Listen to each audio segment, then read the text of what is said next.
क्या आपको मालूम है, जो चीज़ मुफ्त होती है वो सबसे ज़्यादा कीमती होती है। जैसे नींद, शांति, आनंद, हवा, पानी, प्रकाश, सच्चा प्रेम और हमारी सांसें। लेकिन विडंबना ये है कि हम इन्हीं चीज़ों की सबसे ज़्यादा बेकदरी करते हैं। और ये सारी वो चीज़ें हैं जो हमें करोड़ों रुपए खर्च करके भी नहीं मिल सकते हैं। सबसे बड़ा कारण कि हम इन चीज़ों की कदर नहीं करते वो है हमारी भागती दौड़ती जिंदगी और हमारा गलत विश्वास कि ये ज़िंदगी ऐसी ही चलती है। हम सभी अपने ज़िंदगी में अलग अलग रोल और ड्यूटी निभाते हैं। हो सकता है कि आप किसी के बेटे हों या बेटी हों, किसी के माता या पिता हों, या फिर किसी के पति या पत्नी हों। लेकिन क्या आपको कभी ऐसा लगा है कि आप अपनी ड्यूटी पूरी करते करते थक चुके हैं, आपके पास अपने लिए समय ही नहीं है? क्या आपको कभी ऐसा लगा है कि आपकी खुद की कोई लाइफ ही नहीं है और आप बस अपनी ड्यूटी पूरी करते जा रहे हैं? असल में हम जिस भागते दौड़ते दुनिया में जी रहे हैं उसी के कारण हमें ऐसा महसूस होता है जैसे कि हमारी कोई पर्सनल लाइफ है ही नहीं, जैसे इस दुनिया में हम एकदम अकेले हैं। आज की इस भागदौड़ भरी जिंदगी में हमें हर एक चीज़ चाहिए और तुरंत चाहिए। आज किसी के पास इतना समय नहीं है कि वो अपने जीवन में से कुछ पल निकाल कर अपने लिए सोचे। लेकिन इसका भी एक समाधान है जो कि आपको इस वीडियो में मिलेगा। इस वीडियो में आपको सुकून, हिम्मत और नॉलेज के बारे में सीखने को मिलेगा। तो आइए दोस्तों, शुरू करते हैं एक कहानी के माध्यम से। एक बार एक दुखी और परेशान व्यक्ति एक बौद्ध भिक्षु के पास जाता है और उनसे कहता है, हे महात्मा, मैं बहुत दुखी हूँ, कृपया आप मुझे मेरे दुखों को दूर करने का कोई तरीका बताएं। बौद्ध भिक्षु ने व्यक्ति से पूछा, तुम्हें क्या लगता है तुम्हारे दुखों और परेशानियों के लिए कौन जिम्मेदार है? व्यक्ति ने कहा, ये दुनिया, ये समाज, ये लोग, मेरा परिवार और मेरी परिस्थितियाँ। व्यक्ति से यह उत्तर सुन बौद्ध भिक्षु मुस्कुराने लगे और बोले, जब तुम उदास होते हो या फिर खुश होते हो तो तुम्हें क्या लगता है ये दुनिया तुम्हारी उदासी और खुशियों के लिए जिम्मेदार है? अगर तुम ऐसा सोचते हो तो बिल्कुल गलत सोच रहे हो। असल में ये तुम्हारे ऊपर निर्भर करता है कि तुम दुनिया को किस नज़र से देखते हो। दुनिया ने हमें गरीबी, दुख और खुशियाँ नहीं दी है, बल्कि इस दुनिया से जो जानकारी हम लेते हैं उसी से हमारी मानसिक अवस्था निर्धारित होती है कि हम कैसा महसूस करेंगे। असल में इंसानी दिमाग बना ही ऐसा है कि इसमें नकारात्मक विचार पहले आते हैं, यानी कि इंसान का स्वभाव ही ऐसा होता है कि वो सकारात्मक बातों से पहले नकारात्मक बातें पहले सोचता है। सच बात तो ये है कि हमें अपने ज़िंदगी में खुशी के पल ढूंढने पड़ते हैं। हमें खुद को इस तरह तैयार करना पड़ेगा कि हम हर एक पल, हर स्थिति में खुश रह सकें, क्योंकि खुशी किसी मौके की मोहताज नहीं है। यह तुम पर निर्भर करता है कि तुम खुश रहना चाहते हो या नहीं। गौतम बुद्ध की एक बहुत ही प्रसिद्ध कहावत है, आप जो देखते हैं वो दिखाता है कि आप कौन हैं। यानी कि हमारा नज़रिया हमारा व्यक्तित्व और सोच पर निर्भर करती है। जैसे कि अगर हम नकारात्मक हैं तो दुनिया की हर एक चीज़ हमें नकारात्मक ही लगेगी, और अगर हम सकारात्मक हैं तो हम हर एक चीज़ को सकारात्मक रूप से देखेंगे।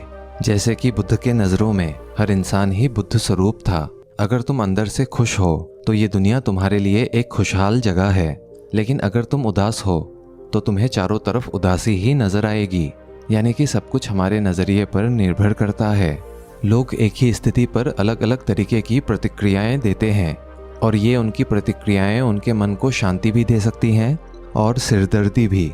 जैसे कि अगर किसी का दिन बुरा जाता है तो वो हर चीज़ को उसी से जोड़कर देखने लगता है, मगर ऐसी भावना गलत है। लोगों को समझना चाहिए कि ये सब वे गुस्से में सोच रहे हैं, और गुस्सा एक थोड़े समय तक रहने वाली भावना है। इस बात पर ध्यान दो कि कब तुम्हारी बुरी भावनाएं तुम पर हावी होती है, ताकि तुम उन भावनाओं को खुद पर हावी होने से रोक सको, क्योंकि ये अस्थायी गुस्से और चिंता की भावनाएं तुम्हारे जीवन के सबसे महत्वपूर्ण निर्णयों को गलत तरीके से प्रभावित कर सकते हैं। जैसा कि मैंने पहले कहा कि गुस्सा एक अस्थायी भावना है जो कुछ देर बाद खुद ही शांत हो जाएगा। तुम इसे एक बादल की तरह मानकर चलो जो अभी आसमान में है और कुछ देर में खुद ही गायब हो जाएगा। अगर नहीं होता तो शांति से इंतज़ार करो। इस समय तुम खुद को शांत करने के लिए कुछ अभ्यास भी कर सकते हो, जैसा कि अपने सांसों पर ध्यान लगाओ या फिर खुद को एकदम ढीला छोड़ दो। उस व्यक्ति ने बौद्ध भिक्षु से अगला प्रश्न किया कि गुस्से, नफरत और जलन जैसी नकारात्मक भावना से कैसे बचें, क्योंकि ये भावनाएं अक्सर हमें काफ़ी थका देते हैं। बौद्ध भिक्षु ने कहा, जागरूकता।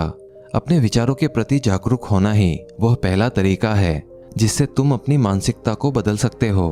बौद्ध भिक्षु ने उस व्यक्ति से पूछा, वैसे जब तुम्हें बुरा महसूस होता है तो सबसे पहली प्रतिक्रिया तुम्हारी क्या रहती है? व्यक्ति ने उत्तर दिया, मैं उस नकारात्मक भावना को वहीं पर दबाने की कोशिश करता हूँ, या फिर उसे स्वीकार ही नहीं करता, या फिर जल्दी से अपना मन कहीं और लगाने का कोशिश करता हूँ। व्यक्ति के यह उत्तर सुन बौद्ध भिक्षु मुस्कुराए और बोले, लेकिन मैं तुम्हें ये बता दूं कि ये सारी ही कोशिशें तुम्हारी बेकार हैं, क्योंकि अंत में यही नकारात्मक भावनाएं तुम पर हावी हो सकती है। व्यक्ति ने पूछा, तो फिर ऐसी स्थिति में मुझे क्या करना चाहिए? फिर बौद्ध भिक्षु ने कहा, अगली बार जब तुम पर नकारात्मक भावनाएं हावी हो और तुम बुरा महसूस करो तो उसे ऐसे देखो कि जैसे वो नकारात्मक भावनाएं तुम्हारा हिस्सा है ही नहीं। जैसे कोई पैदल चलता हुआ इंसान राह चलते किसी दूसरे इंसान को देखता है, मान लेना कि ये तुम्हारा हिस्सा है ही नहीं, तो ये तुम्हें अब कैसे परेशान कर पाएगा? हालांकि इस तरह की जागरूकता के लिए तुम्हें काफ़ी अभ्यास करना होगा, लेकिन अगर एक बार तुमने ये करना सीख लिया तो यकीन मानो तुम काफ़ी शांत और हल्का महसूस करोगे। याद रखना, नकारात्मक भावनाएं हमारे ज़िंदगी का स्थायी हिस्सा नहीं है और ना ही कभी बनेंगे, और ना ही ये हमें परिभाषित करती है। इसीलिए अपने अंदर उठने वाली हर एक नकारात्मक भावना पर पूरी जागरूकता के साथ ध्यान दो। नकारात्मक विचार आते हैं तो आने दो, उन्हें जबरदस्ती दबाने का प्रयास मत करो, वरना ये तुम्हारा पीछा कभी नहीं छोड़ेंगी। अपनी हर नकारात्मक भावना पर काबू पाना संभव भी नहीं है, क्योंकि तुम्हें गुस्सा भी आएगा, ईर्ष्या भी करोगे और उदास भी रहोगे, लेकिन ये भावनाएं आकर चली जाती हैं। उसके बाद तुम खुश और शांत महसूस करोगे और तुम्हें धैर्य रख के उसी पल का इंतजार करना है। व्यक्ति ने बौद्ध भिक्षु से अगला प्रश्न किया, हे महात्मा, संबंधों का हमारे जीवन में कितना महत्व है और गहरे रिश्ते व नए दोस्त कैसे बनाए जाते हैं? बौद्ध भिक्षु ने कहा, दूसरों के साथ अच्छे रिश्ते बने रहने पर लोग सुरक्षित महसूस करते हैं। इससे मानसिक शांति बनाए रखने में भी सहायता मिलती है। किसी परेशानी या विपदा के समय लोगों को कोई ऐसा व्यक्ति चाहिए होता है जो उनके साथ खड़ा रहे। सोचो, अगर तुम्हारा कोई प्रियजन तुम्हें छोड़कर चला जाए तो क्या तुम्हारी महंगी गाड़ी तुम्हें तसल्ली दे पाएगी? क्या तुम्हारा आलीशान घर तुम्हें तुम्हारी मुसीबतों से बाहर निकालने में मदद करेगा? नहीं, क्योंकि चीज़ें इंसानों की जगह नहीं ले सकती। तुम चाहे कितने भी अमीर क्यों ना बन जाओ, मुसीबत के समय तुम्हारा परिवार और तुम्हारे सच्चे मित्र ही तुम्हारे काम आएंगे। अगर तुम्हें नए मित्र बनाने और अच्छा रिश्ता बनाए रखने में मुश्किल होती है तो सबसे पहले अपना नज़रिया बदलो। बिना लोगों को जाने हुए उनके बारे में राय बनाना बंद करो। तुम जितना खुले दिल और दिमाग के साथ अपना जीवन जियोगे, तुम उतने ही आसानी से लोगों को समझ पाओगे। ज़्यादातर समय ऐसा होता है कि हम बिना लोगों को जाने ही उनके बारे में राय बनाना शुरू कर देते हैं। हम पहले से ही मानकर चलते हैं कि वो इंसान ऐसा होगा या वैसा होगा। इसीलिए दूसरों के बारे में जानने और समझने के लिए थोड़ा समय लो। हो सकता है कि सामने वाले को लेकर बाद में तुम्हारी राय एकदम से बदल जाए। एक बात याद रखो, सच्ची दोस्ती तभी होगी जब तुम अंदर से सच्चे रहोगे। जब तुम खुले दिल से बात करोगे तभी सामने वाला भी अपने दिल की बात कहने की हिम्मत करेगा। याद रखो, ठंडे स्वभाव के व्यक्ति से हर कोई किनारा करने की कोशिश करता है।